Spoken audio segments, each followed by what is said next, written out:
네, 여기서 한 가지 좀 더 살펴보죠. 여기 보면은 월요일, 화요일, 수요일, 목요일 해서 이 순서가 있어요. 근데 엑셀이 알아서 그냥 다 채워주는 것일까요? 아니면 이런 리스트를 가지고 있는 목록이 있을까요? 한번 좀 살펴봤으면 하거든요. 시트 3으로 우선 좀 이동을 하고요.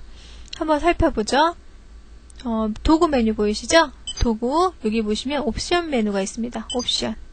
들어가 보시면 여러가지 탭이 많이 있어요. 나중에 한번 전체적으로 설명을 한번 드릴 거고요. 지금은 우선 사용자 정의 목록을 한번 선택을 해보세요. 사용자 정의 목록 했더니 여기 목록이 다 있네요. 그죠? 요일도 있고요. 월도 있고요. 한글로도 돼 있고 그 다음에 여기 한자들도 있고 이렇게 많이 사용하시는 목록들이 들어있어요. 여기 있는 거 한번 우리 해볼까요? 우선 이제 목록들을 확인해 봤으니까 여기 있는 걸 한번 해봐요. 요일부터 월요일 하고 쭉 되죠? 1월 여기도 월이 채워지겠죠. 아까 보니까 자축인묘 뭐 이런 것도 있었어요. 그죠? 그 다음에 또 뭐 있었죠? 뭐 일사분기 이거 많이 쓰죠.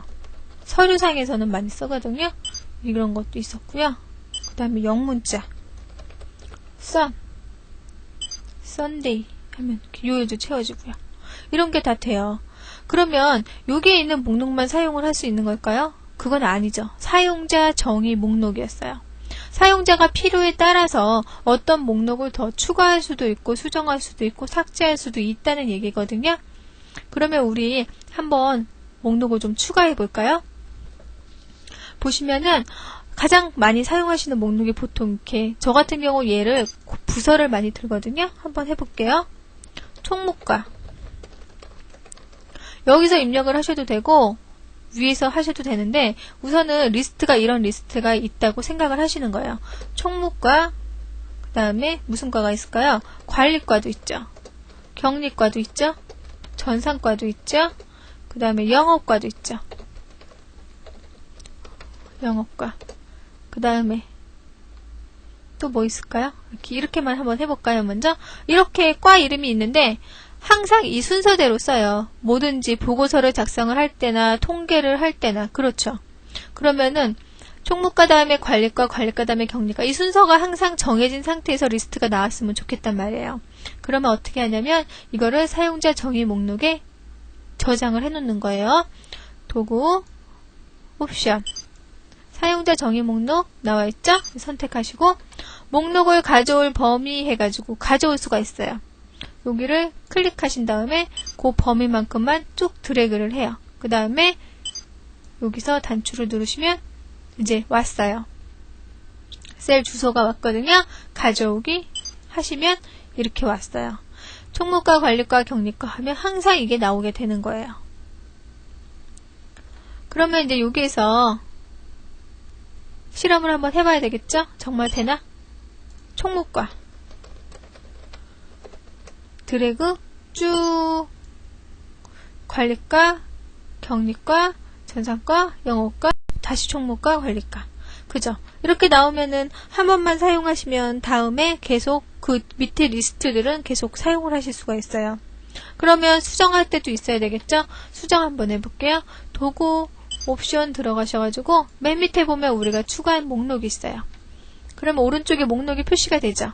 그럼 여기서 클릭을 해가지고요. 관리과를 지웠어요. 관리과를 지웠죠? 그 다음에 영업이 영업 1과가 생겼고요. 영업 2과가 생겼어요. 이렇게 고쳐줬어요. 그 다음에 요거를 이제 다시 추가하는 거예요. 추가. 그럼 이게 바뀌었어요. 다시 한번 해볼까요? 총무과 상태에서 관리과가 나오면 안 되겠죠? 관리과가 안 나오고 영업이 1과, 2과가 나와야 돼요. 그렇죠. 격리과, 전산과, 1과, 2과, 총무과 다시 나오죠. 이렇게 하실 수가 있어요. 다른 방법. 도구 옵션에서 요번엔 직접 하는 거예요. 직접. 목록에다가 직접 입력을 하는 거예요. 요번에는 우리 과목으로 예를 한번 들어볼까요?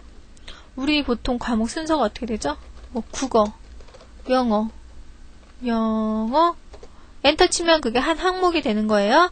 수학, 과학, 사회, 미술, 음악 뭐 이렇게 했어요. 그 다음에 여기다 목록을 넣었죠. 추가하시면 돼요. 추가. 그럼 맨 밑에 들어가요. 이제 확인 한번 해봐야죠.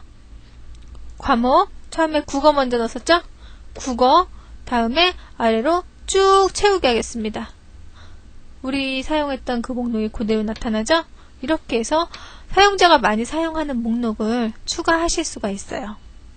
그러면 나중에 필요 없어지면 삭제도 할 수 있어야 되겠죠. 여기서 목록을 선택을 해요. 그 다음에 오른쪽에 삭제 단추만 누르시면 돼요. 목록이 영구히 삭제됩니다. 삭제가 되면은요 다시 복구가 안 돼요. 이런 목록 같은 경우에는. 그러니까 다시 한번 메시지를 주면서 확인을 하는 거예요. 난 영구히 삭제하겠다. 그럼 확인하시면 되고요.